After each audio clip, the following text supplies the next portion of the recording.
O estudo de hoje é baseado em Apocalipse 5 e 6, tá? Especialmente Apocalipse 6, que é onde tem a maior parte da profecia dos 7 selos.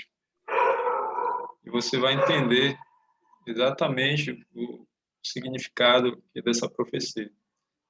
E nós vamos ver em que tempo que nós estamos vivendo essa profecia. Já está gravando. Vou compartilhar aqui com vocês o slide.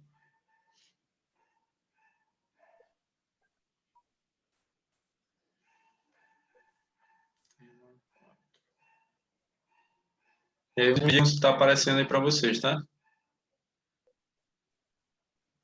Tá, aqui está aparecendo. E vou abrir tela cheia agora. Tá ok? Ok. Bem, então, vamos lá, meus amigos. Esse é o nosso estudo sobre as profecias do Apocalipse, né? Nós iniciamos essa classe bíblica estudando o livro de Daniel. Nós já finalizamos o livro de Daniel e agora nós passamos para o livro do Apocalipse. Esse vai ser o nosso estudo, nosso segundo estudo sobre o Apocalipse, mas essa é a 10ª aula da classe Bíblica Verdade, nesse módulo 3, que é onde nós estudamos as profecias escatológicas, né, de Daniel e Apocalipse.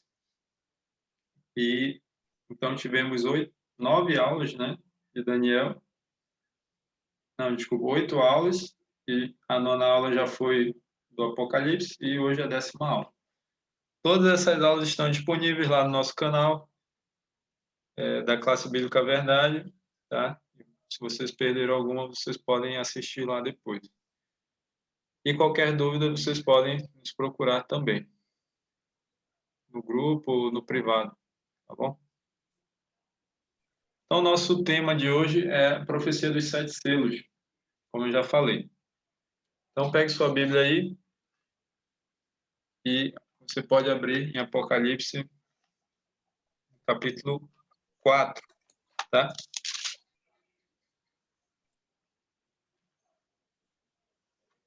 Apocalipse 4.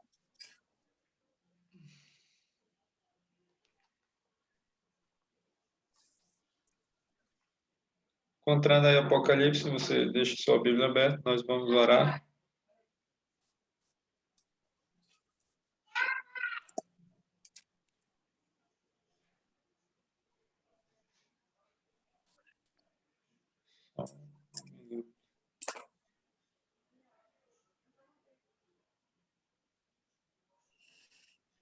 Ok? Vamos orar então?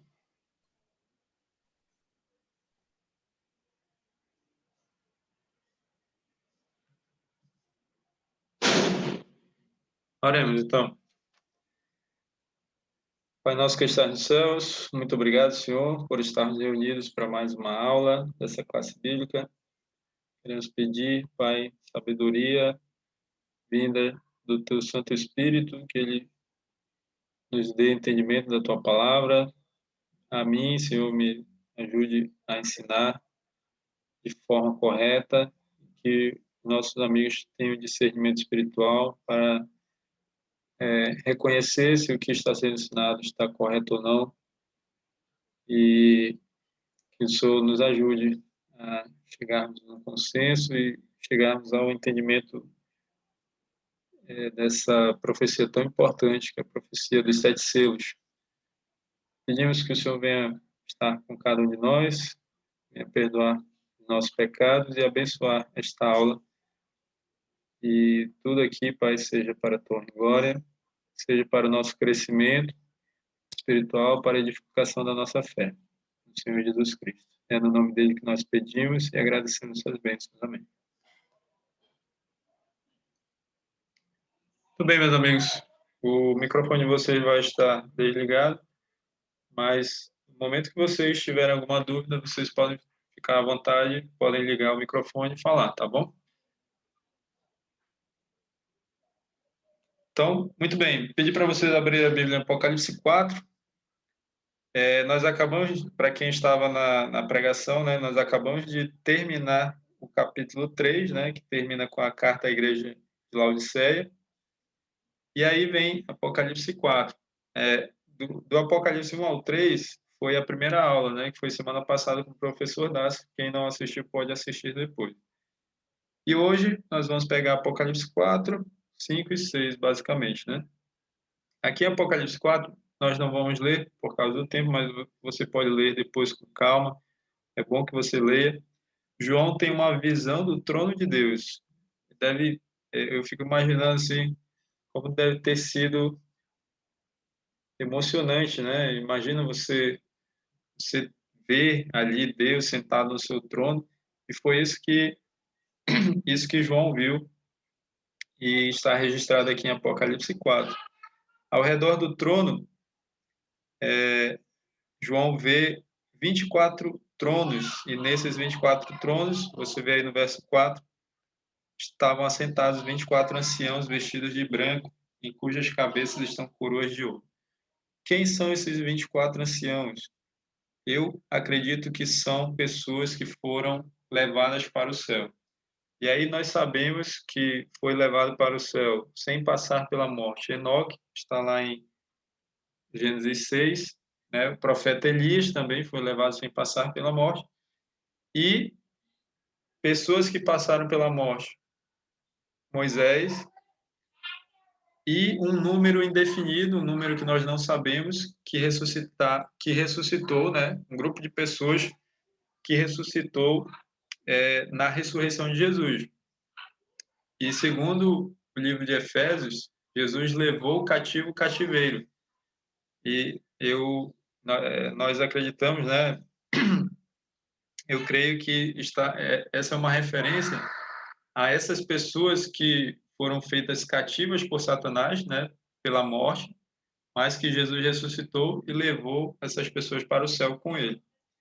Então, acredito que esses que foram levados para o céu, que já estão lá desfrutando das maravilhas do céu, eles são os 24 anciãos, que estão sentados nesses tronos, que estão ao redor do trono de Deus, tá? E é por isso que eles estão vestidos de branco e nas suas cabeças têm coroas, né, que são símbolos de vitória, ou seja, pessoas que passaram pelas lutas, né, desse mundo e que foram vitoriosas, ok? E também diz que ali no trono de Deus haviam 4 seres viventes, né? E aí tem a descrição desses 4 seres viventes.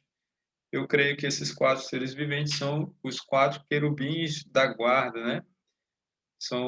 Os querubins são os anjos, os querubins da guarda são os anjos responsáveis por guardar ali o trono de Deus.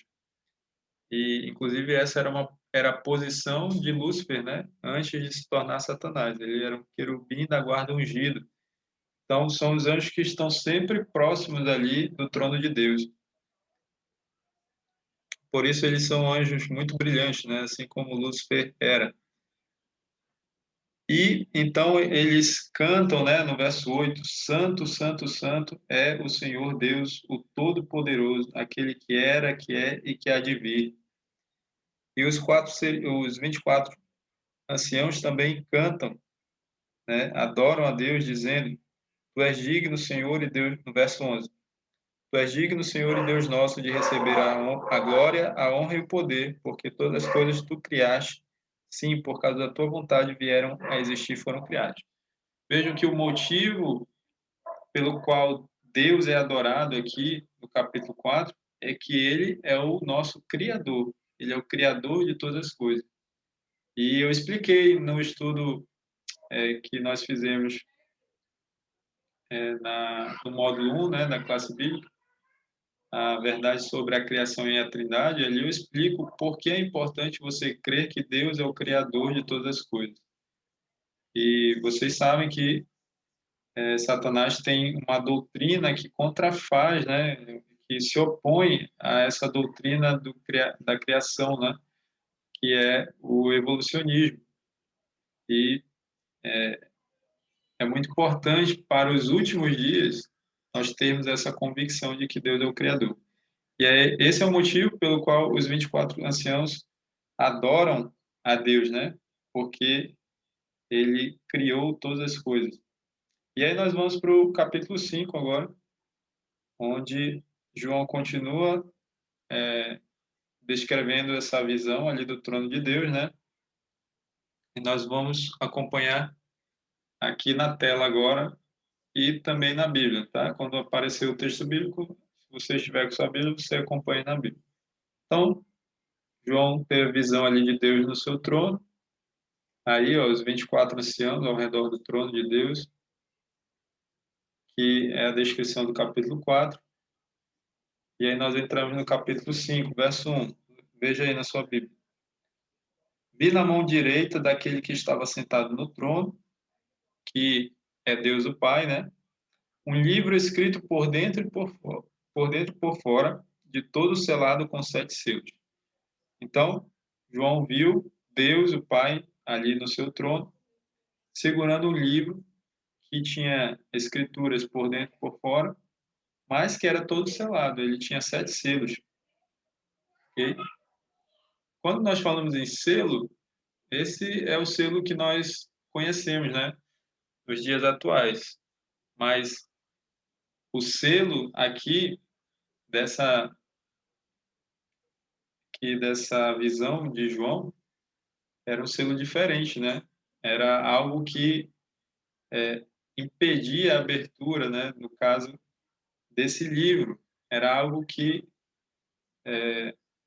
selava no sentido de fechar, né? De impedir a abertura. Nós vemos isso, por exemplo, quando Jesus foi sepultado ali, né? No túmulo, Pilatos ordenou que a guarda romana selasse, né? A sepultura, a entrada ali da sepultura, para que não houvesse o perigo de alguém abrir, né? Então, se o selo fosse violado, saberiam que alguém tentou tirar Jesus dali, né? Roubar o corpo de Jesus, mas nós sabemos que isso não foi necessário, porque o próprio Jesus saiu vivo, né, da sepultura. Então, o Apocalipse apresenta um misterioso livro fechado com 7 selos. Verso 2 agora. Vi também um anjo forte que proclamava em grande voz: quem é digno de abrir o livro e de lhe desatar os selos? Então aparece agora um anjo, chamado de anjo forte, que pergunta: quem é digno de abrir o livro e de lhe desatar os selos? Então vejo que a abertura desse livro, ela tinha uma grande importância, era algo altamente relevante, né? E necessário, como nós vamos ver daqui a pouco. E aí, a Bíblia diz que ninguém era digno.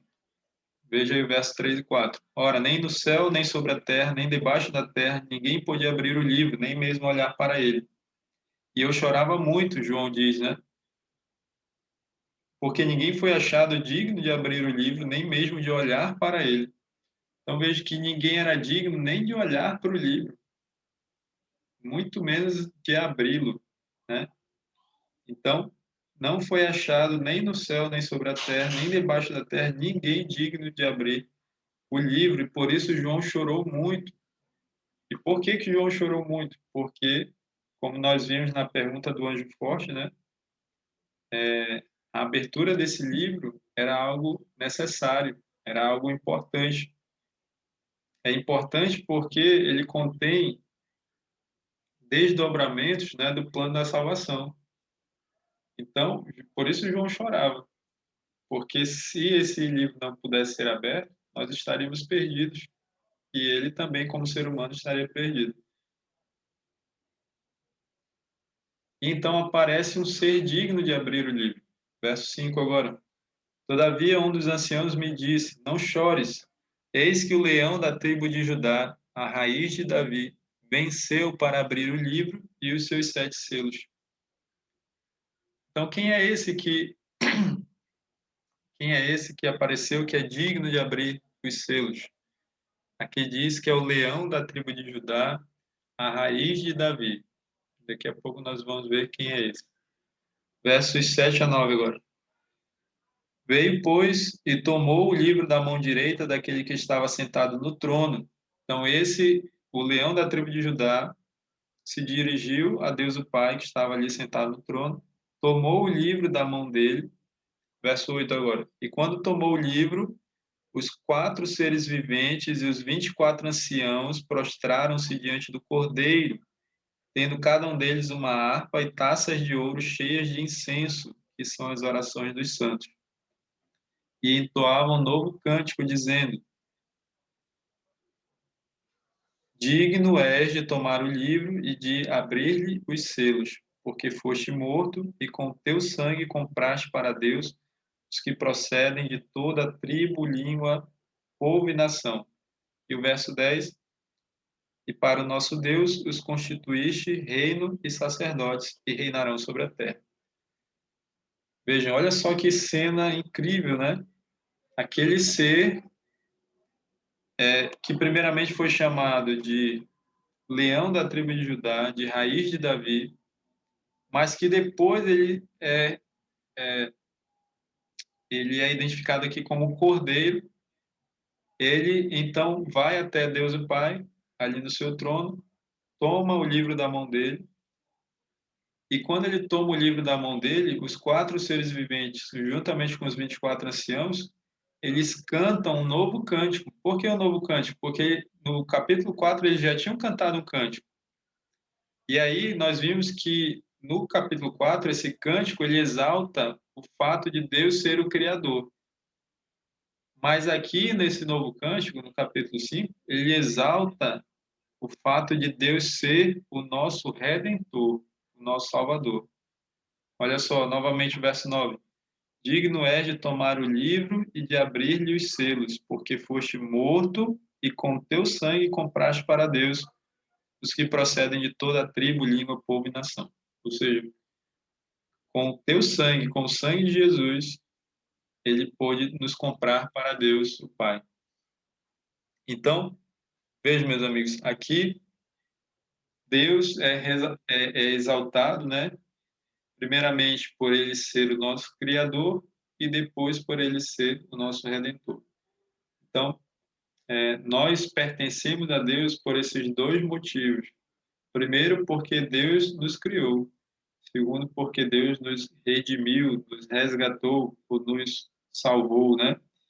Então, por isso, Deus foi ali, por isso eles exaltaram a Deus ali, através desse novo cântico. Então, quem é esse leão da tribo de Judá? Quem é esse que é identificado primeiramente como leão da tribo de Judá, mas que depois é identificado como Cordeiro de Deus? É o mesmo que João Batista disse: Eis o Cordeiro de Deus que tira o pecado do mundo. Então, João Batista falou isso apontando para Jesus. Então, Jesus é o Cordeiro de Deus, mas que também é o leão da tribo de Judá. Então, Jesus recebe esses dois nomes, né? Que são bem antagônicos, né? A figura de um leão e um cordeiro, né?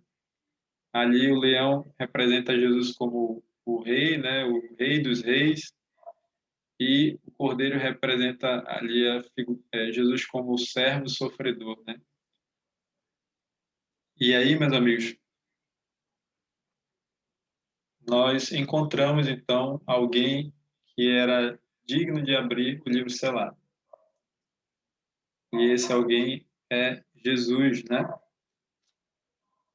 E Jesus só era digno de abrir o selo pelo que ele já havia feito anteriormente. O que Jesus havia feito anteriormente, meus amigos? Jesus já tinha vindo a esse mundo, já tinha vivido como ser humano, não pecou, mesmo assim ele recebeu a morte em nosso lugar. E é por isso, pela morte de Jesus, né, por sua vida de obediência, por sua morte e ressurreição, é que ele era digno de abrir o livro selado. E aí nós vamos agora para a abertura dos 7 selos, tá? E aí nós vamos ver o significado de cada abertura, de cada selo, tá bom? Acompanhe na sua Bíblia, então, Apocalipse 6, verso 1 e 2. Vi quando o Cordeiro abriu um dos 7 selos e ouvi um dos 4 seres viventes dizendo, como se fosse voz de trovão: Vem. Vi então, e eis um cavalo branco e o seu cavaleiro com um arco. foi-lhe dada uma coroa e ele saiu vencendo e para vencer. Então, o que significa esse cavalo branco com um cavaleiro segurando um arco, que recebeu uma coroa e que saiu vencendo e para vencer? Ou seja, a profecia dos 7 selos, ela vai desde o início da igreja cristã, com Jesus e os 12 apóstolos, até a volta de Jesus. Assim também como a profecia das 7 igrejas. É o mesmo período, tá? Inclusive, tem uma semelhança muito grande entre os períodos na verdade, são iguais. Depois, para o final, que muda um pouquinho, mas o período da primeira igreja, por exemplo, é o mesmo período do primeiro selo. O período da segunda igreja é o mesmo período do segundo selo, e assim por diante, tá? Só para o final que vai diferenciar um pouco. É aquilo que nós aprendemos na leitura do livro Desafio Final, e também foi falado na aula com o pastor Sérgio Santelli, né? Que a profecia, ela repete e se amplia. Assim como isso aconteceu no livro de Daniel, acontece no Apocalipse também. A profecia, ela se repete e ela se amplia. Na profecia seguinte, ela é ampliada, você encontra novas informações, né? Então, vamos lá. O primeiro selo, ele vai do ano 31, que foi o ano da morte de Jesus, até o ano 100, que foi o ano em que João foi o último apóstolo, né, a morrer, perder a sua vida. No caso ali, João não foi o único apóstolo que não foi martirizado, né? Ele morreu de causas naturais. Mas foi o último representante ali dos 12 apóstolos, né? E esse período, meus amigos, ele representa o período em que a igreja cristã foi uma igreja vitoriosa. Nesse período, a igreja chegou a ter cerca de 6 milhões de cristãos. E a cor branca não é por acaso, né?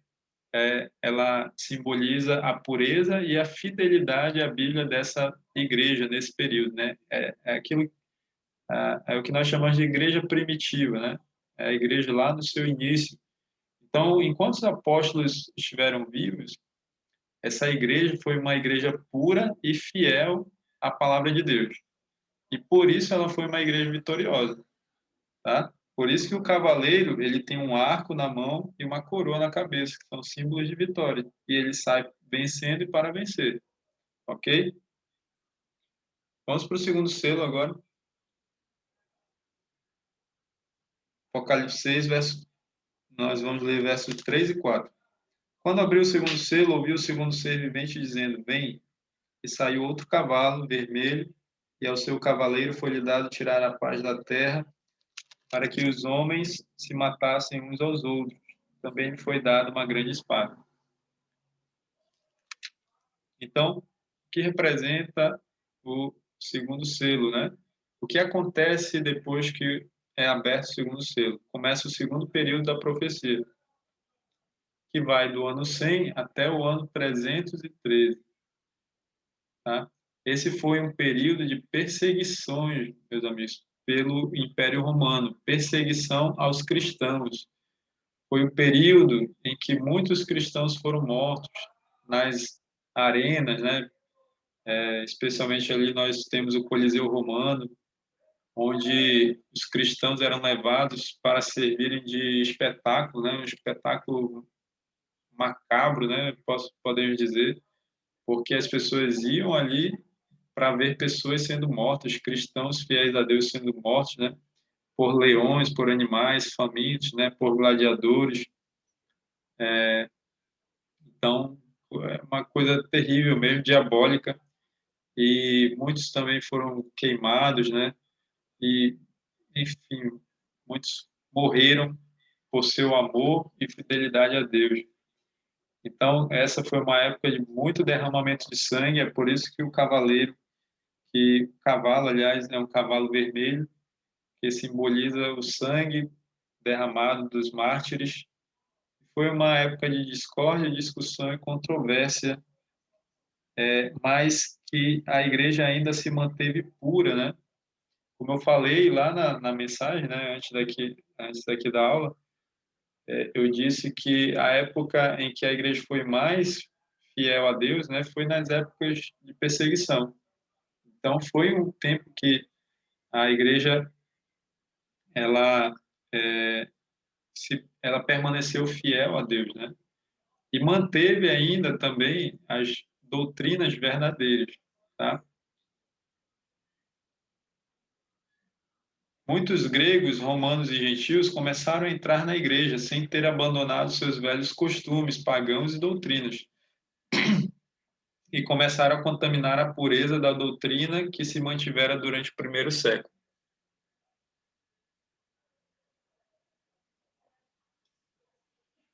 Então, vejo, meus amigos, que nesse período a igreja já começa a, a sair daquele estado de pureza e nós vamos ver que ela vai piorando, a situação vai degradando com o tempo, tá? Então, pela entrada desses gentios, né, gregos, romanos, gentios, ou não judeus, né, pessoas que entraram sem serem verdadeiramente convertidas, pessoas que aceitaram Jesus sem serem verdadeiramente convertidas. Só um minuto.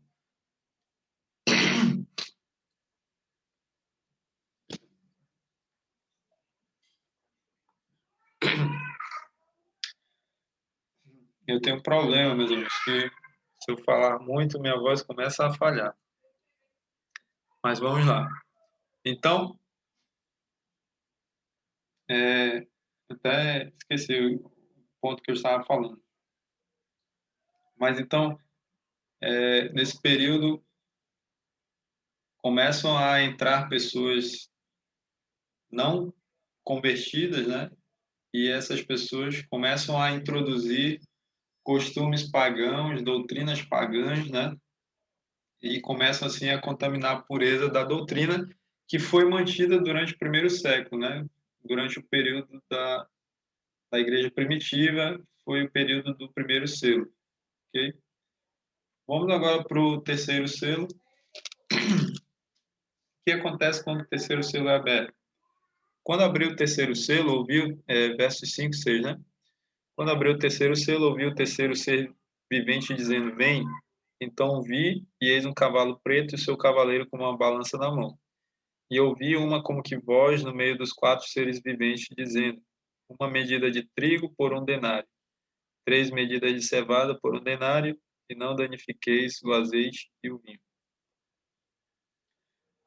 Então veja, olha só como muda agora. Primeiro um cavalo branco, depois um cavalo vermelho e agora um cavalo preto.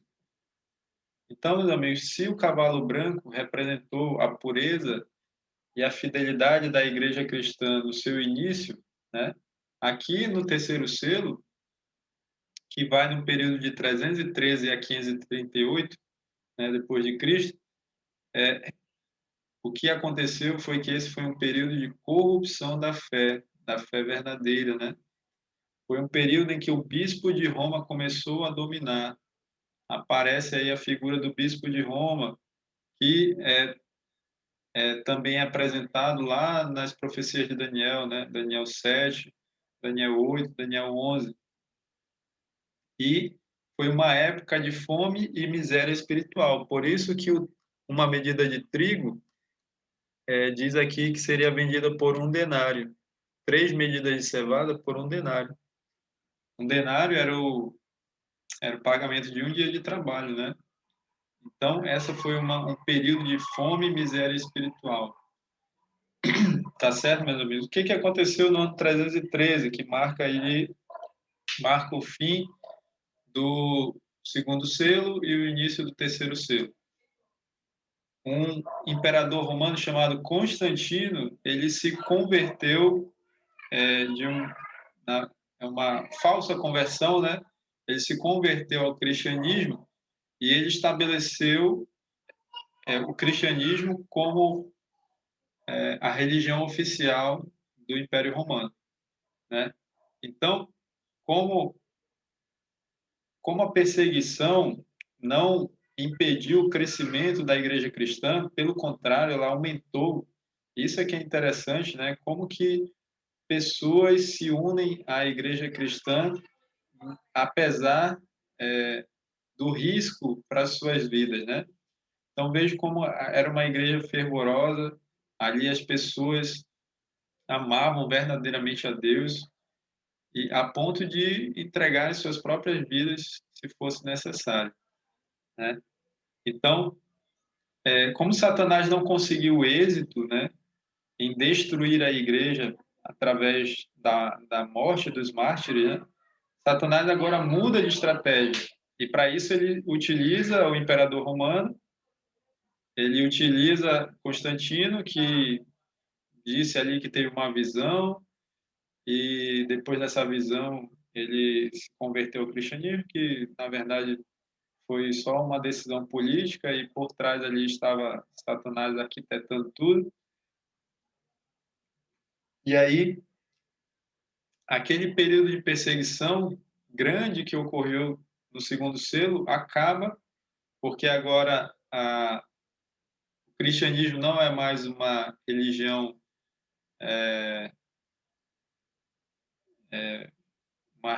assim, rejeitada, né? Mas agora passa a ser a religião oficial e então acaba a perseguição. Mas, por outro lado, isso que parecia ser algo bom se tornou algo terrível para a igreja cristã, porque foi um período que a igreja deixou de ser branca, né, pura e fiel à palavra de Deus para abandonar e muito, né, a palavra de Deus, passou a ter falsas doutrinas, né, a aceitar falsas doutrinas no lugar daquelas doutrinas verdadeiras que foram ali pregadas, ensinadas no início da igreja cristã. E aí vocês têm aí algumas coisas que marcaram, né, esse período, como o Edito de Milão, que foi esse edito de Constantino, né, dizendo que a perseguição deveria encerrar e colocando ali o cristianismo como a religião oficial. Em 321 foi feito um decreto para adoração no domingo, por quê? Porque os pagãos tinham como costume a adoração ao Deus Sol, e essa adoração ao Deus Sol ocorria nos domingos, enquanto os primeiros cristãos guardavam o sábado, né? E aí o Império Romano fez uma espécie de sincretismo, né? Então, eles disseram, olha, vocês que estão vindo do paganismo, que adoram Deus Sol nos domingos, vocês podem continuar adorando a Deus, mas vocês adoram a Deus no mesmo dia que vocês adoravam o Deus Sol, continuem adorando a Deus no domingo.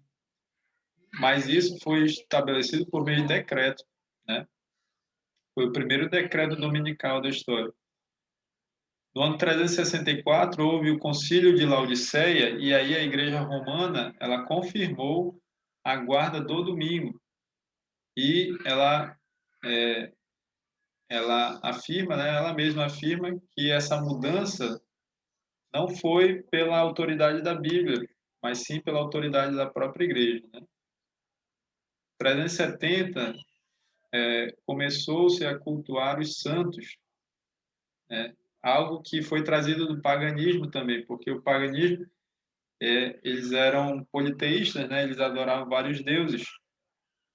Então eles só fizeram substituir a adoração aos deuses, aqueles deuses ali inanimados, né? Ou coisas da natureza. E então eles substituíram pela adoração aos santos. Só que essa adoração aos santos ela está baseada numa das grandes mentiras contadas por Satanás, né? Que é a mentira da imortalidade da alma. Nós vamos estudar isso mais para frente lá no estudo bíblico A Verdade. Nós vamos estudar a verdade sobre a morte e quem participar vai entender melhor essa questão. No ano 400 foi instituída ali a oração pelos mortos que também não tem sentido, porque a Bíblia diz que os mortos não sabem de coisa alguma, Eclesiastes 9:5, e 530 o dogma do purgatório, que também é uma grande aberração, porque também está ali baseada na mentira da imortalidade da alma, né?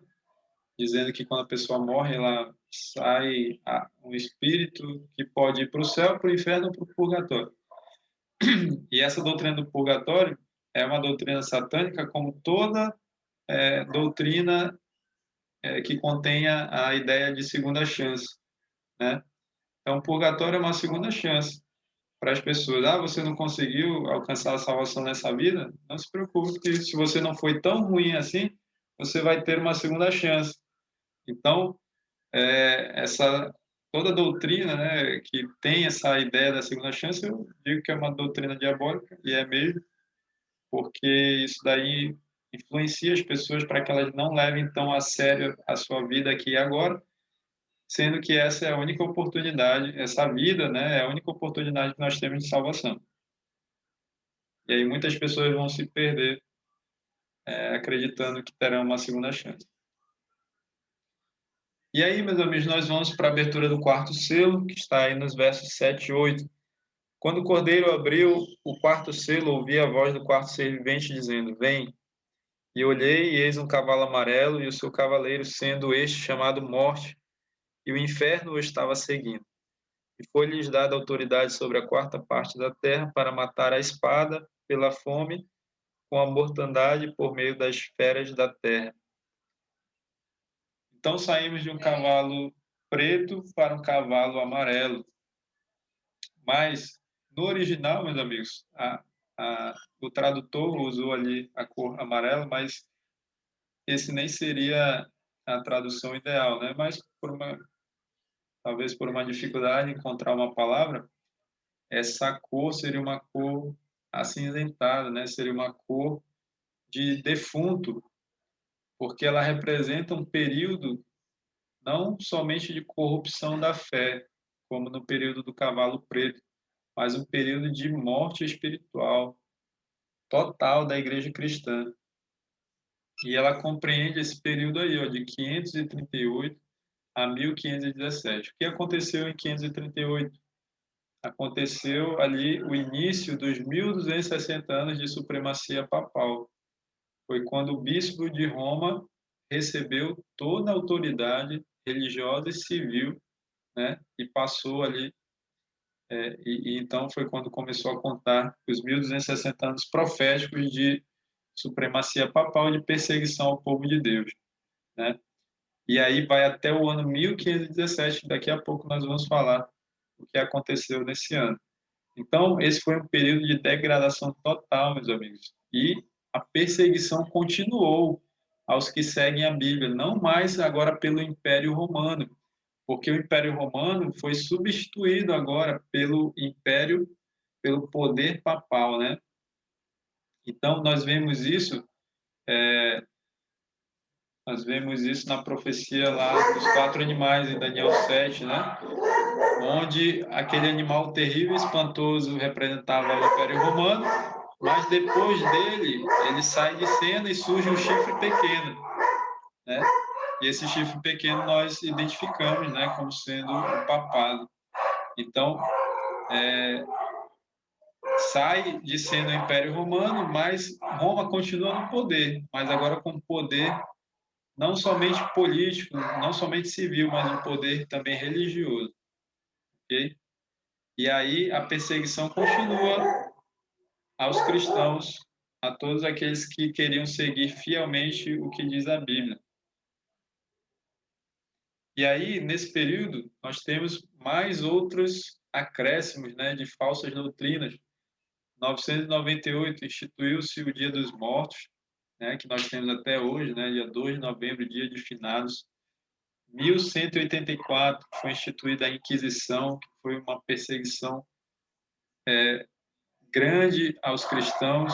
Inclusive, isso foi tratado na profecia lá de Daniel 11, foi tratado pelo pastor Sérgio Santelli.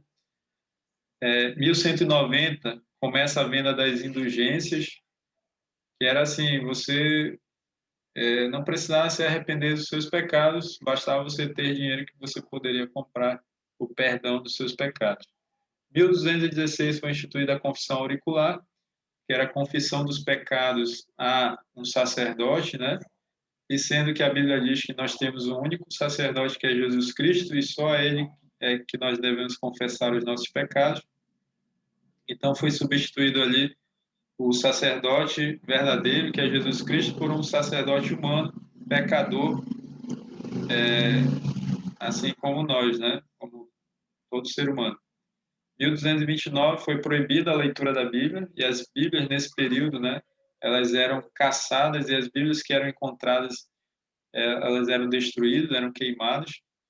Então, Satanás não queria de forma nenhuma que as pessoas tivessem acesso à Bíblia, e por isso esse foi um período de degradação total, um período de morte espiritual, porque a grande maioria das pessoas não tinham acesso à palavra de Deus, meus amigos.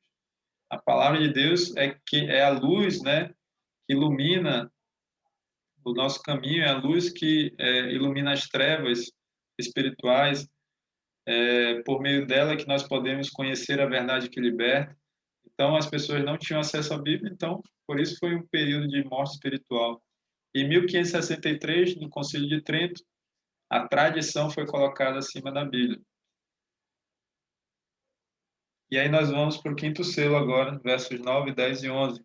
Quando ele abriu o quinto selo, vi debaixo do altar as almas daqueles que tinham sido mortos por causa da palavra de Deus e por causa do testemunho que sustentavam. Clamaram em grande voz, dizendo: Até quando, ó soberano Senhor, santo e verdadeiro, não julgas, nem vingas o nosso sangue dos que habitam sobre a terra?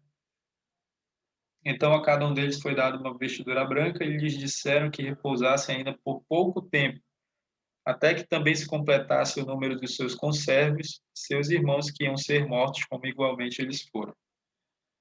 Então, meus amigos, vejam que aqui já sai de cena ali os cavaleiros, inclusive até eu queria comentar sobre esse quarto cavaleiro aqui, o amarelo, que tempo atrás apareceu ali um pastor falando que o mundo ia acabar dia, acho que era 30 de março, que o cavaleiro amarelo ia sair, quem estivesse na rua ia matar todo mundo, e vocês estão vendo que não tem nada a ver, né, com isso daí.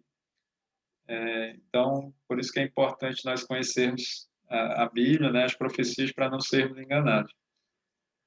Então, veja que não aparece mais nenhum cavalo, nem cavaleiro, mas aparece ali as almas daqueles que tinham sido mortos por causa da palavra de Deus, por causa do testemunho que sustentavam. Ou seja, João vê os mártires, aqueles que morreram por amor à palavra de Deus, aqueles que morreram por causa do testemunho que eles sustentaram, certo?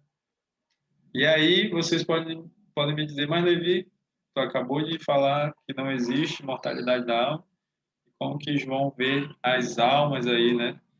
Porque, meus amigos, a palavra alma na Bíblia, se você fizer um estudo sobre isso, e lá no estudo sobre a verdade sobre a morte, nós falamos melhor sobre isso. A palavra alma, dependendo do contexto, mas na sua grande maioria ela representa uma pessoa viva. E isso até, às vezes, é uma linguagem utilizada pelos evangélicos, né? Ah, batizou 10 almas. Ele não está falando de 10 espíritos, né? Não, ele está falando de 10 pessoas vivas. Então, a Bíblia ela usa a palavra alma para pessoas vivas. E, além do mais, isso aqui era uma visão, né? João estava vendo, ele viu as pessoas que morreram por causa da palavra de Deus. Então, ele viu os mártires ali na abertura do quinto selo. E esse período do quinto selo, ele vai de 1517 a 1798. O que aconteceu em 1517, meus amigos? Aconteceu o clímax, né, vamos dizer assim, da Reforma Protestante, porque houve, né, os pré-reformadores, né, mas o reformador principal, né, aquele que chacoalhou a Igreja Romana, foi um homem chamado Martinho Lutero, que era um monge católico que, estudando, por ter acesso à Bíblia, porque os monges católicos, os padres, os sacerdotes tinham acesso à Bíblia. Então, ele estudando a Bíblia, ele viu que ele estava no erro e ele entendeu, Deus revelou para ele a verdade a respeito da justificação pela fé, né? E não pelas obras, como a igreja romana ensinava. E então foi quando ele afixou ali no castelo de Wittenberg as 95 teses, né, sobre a venda de indulgências. E aquilo ali foi terrível para a igreja romana, porém foi ali uma obra de Deus para a restauração da verdade. A partir dali, a verdade começou a ser restaurada pouco a pouco, até chegar nos nossos dias. E em 1798, o que aconteceu? Aconteceu o fim dos 1260 anos de supremacia papal, quando o Papa Pio VI foi preso a mando de Napoleão Bonaparte, né, general francês, no período ali da Revolução Francesa. E então encerra ali o período de perseguição aos cristãos, que durou aí esse período de 1260 anos de supremacia do papado.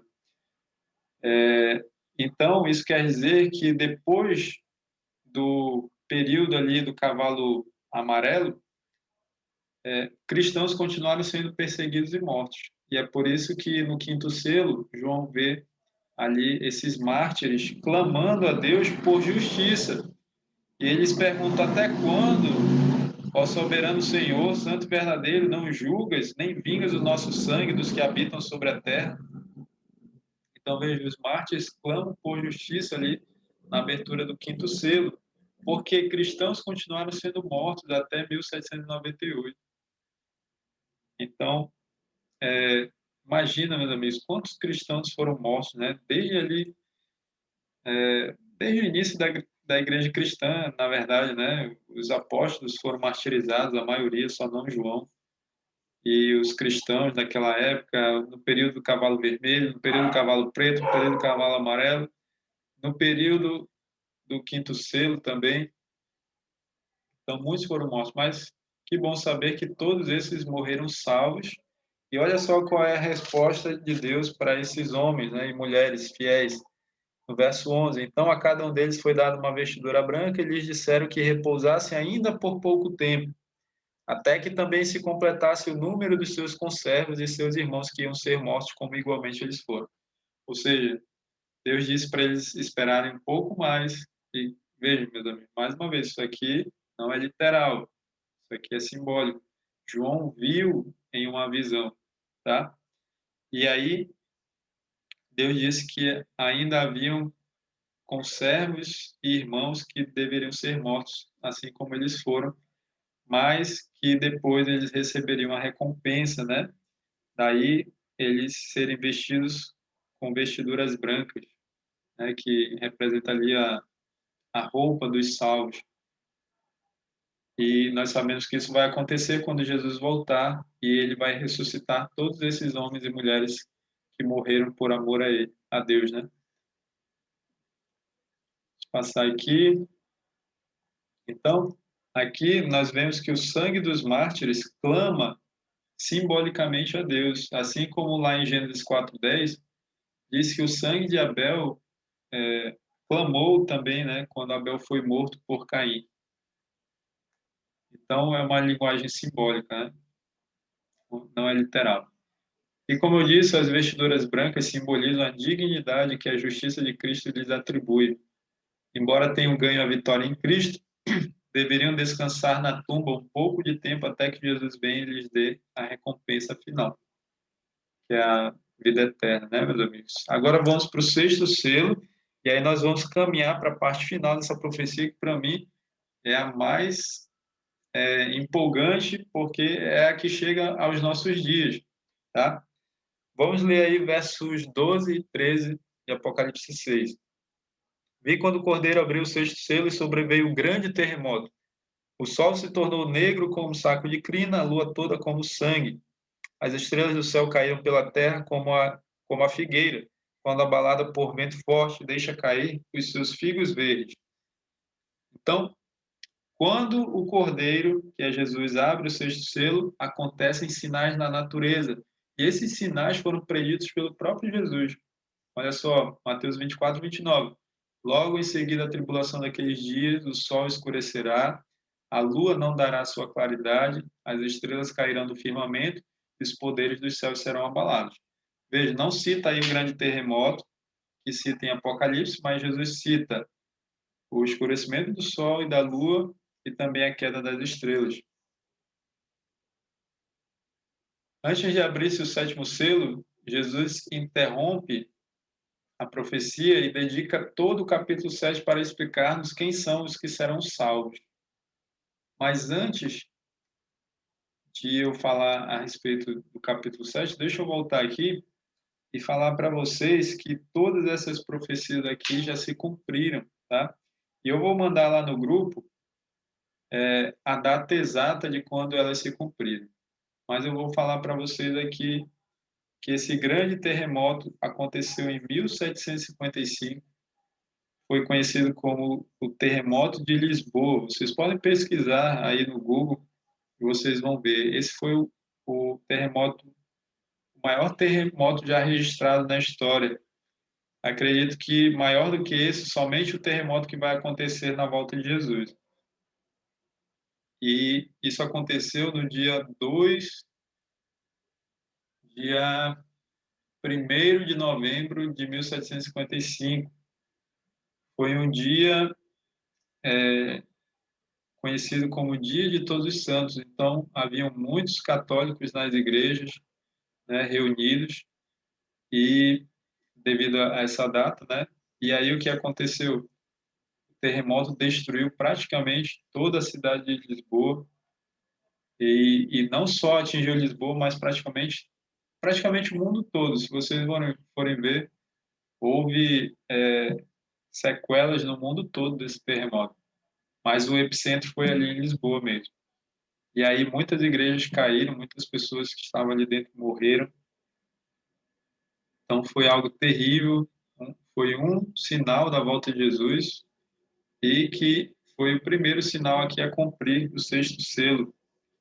E aí depois veio o sol, se tornou negro como saco de crina, a lua toda como sangue. Isso aqui aconteceu em 1780, não lembro exatamente a data, mas o ano foi esse. 1780, você pode pesquisar no Google aí, o dia escuro, e aí você vai ver que isso aconteceu principalmente na América do Norte. E a lua, quando anoiteceu, né, o sol escureceu ainda pela manhã. Quando anoiteceu, a lua também não apareceu, ou seja, ela se tornou escura, como Jesus falou. A lua não deu a sua claridade. E quando ela apareceu vermelha, cor de sangue, assim como diz aqui no sexto selo, no verso 12. A lua toda como sangue. Ok? Então, ali em 1780 se cumpriu. Vamos para o verso 13, fala da queda das estrelas. Jesus também fala aqui, Mateus 24, 29, as estrelas caíram do firmamento. Isso aconteceu no dia 13 de novembro de 1833. Foi a grande chuva Leônidas, a grande chuva de meteoros Leônidas. Vocês podem pesquisar no Google também, vocês vão encontrar. Todos os anos acontecem chuvas de meteoros, mas nenhuma chegou perto dessa que aconteceu em 1833, porque ela estava cumprindo uma profecia. Esse foi mais um sinal da volta de Jesus que se cumpriu. E aí, meus amigos, vamos agora para o verso 14, nós vamos ler até o verso 17. Nós vamos descobrir em que período dessa profecia nós estamos. E o céu recolheu-se como um pergaminho quando se enrola. Então todos os montes e ilhas foram movidos do seu lugar. Os reis da terra, os grandes, os comandantes, os ricos, os poderosos, e todo escravo e todo livre se esconderam nas cavernas e nos penhascos dos montes, e disseram aos montes e aos rochedos: Caí sobre nós e escondei-nos da face daquele que se assenta no trono e da ira do Cordeiro. Porque chegou o grande dia da ira deles, e quem é que pode suster-se? Então, o que acontece aqui a partir do verso 14? aqui, meus amigos, nós vemos já a volta de Jesus acontecendo. Então, nós estamos aqui na profecia dos sete selos entre o verso 13 e 14. Até o verso 13, a primeira parte do sexto selo já se cumpriu. Falta agora se cumprir do verso 14 em diante. Então, nós estamos vivendo no período entre o verso 13 e 14 do sexto selo ali de Apocalipse 6. Só que o verso 14 já é a volta de Jesus.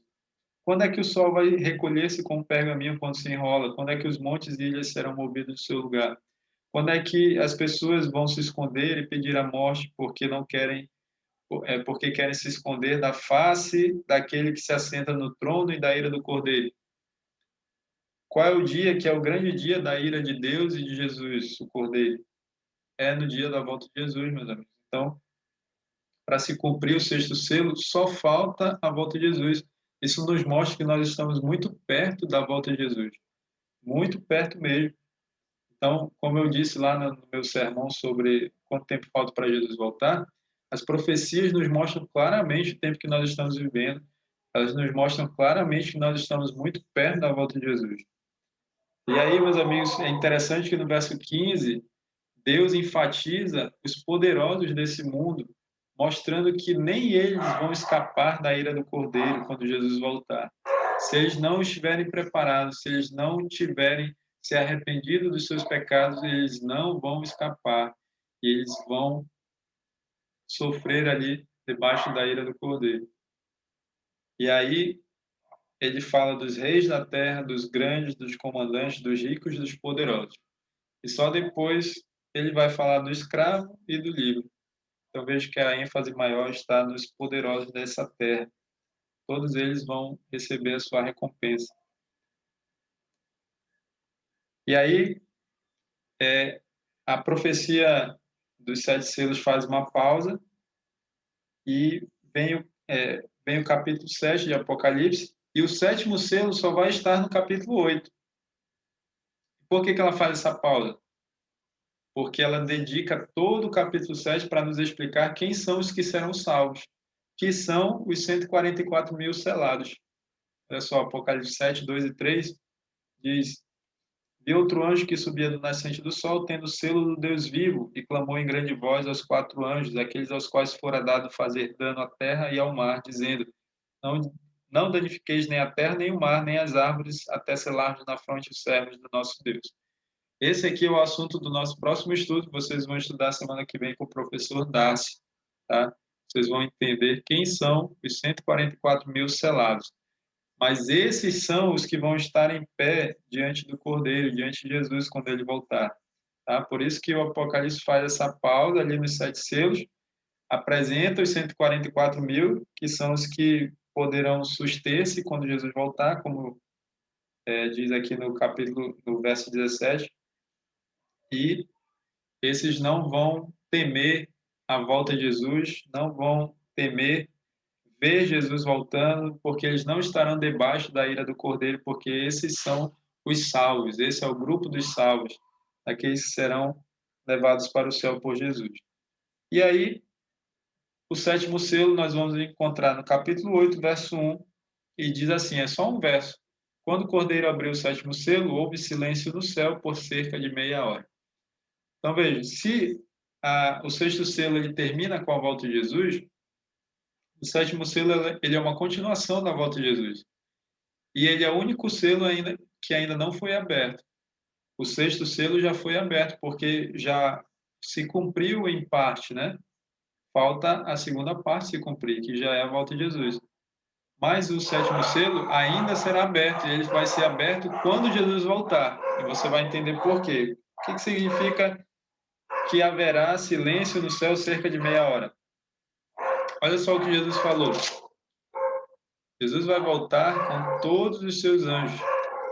Quando vier o Filho do Homem na sua majestade, todos os anjos com ele, então se assentará no trono da sua glória. Então, Jesus disse que quando ele voltar, todos os anjos virão com ele. Isso quer dizer que não vai ficar ninguém no céu. É por isso que vai ter silêncio no céu. E esse silêncio é por cerca de meia hora. Só que essa meia hora, meus amigos, é uma meia hora profética, não são 30 minutos. Nós já conhecemos o princípio de ano, né, que em profecia um dia é igual a um ano, e uma das bases bíblicas que nós temos para isso é Números 14, 34. Então, cada dia profético equivale a um ano literal, né? Esse é o princípio de ano das profecias escatológicas. E aí nós fazemos a continha para descobrir quanto é 30 minutos em profecia. Então, se um dia significa um dia profético, significa um ano literal, então um dia tem 24 horas. Então, aqui do lado esquerdo, você vê aí a coluna contendo o dia profético, tá? E do lado direito, o dia literal, o correspondente literal, tá? Então, um dia tem 24 horas, equivale a um ano de 12 meses.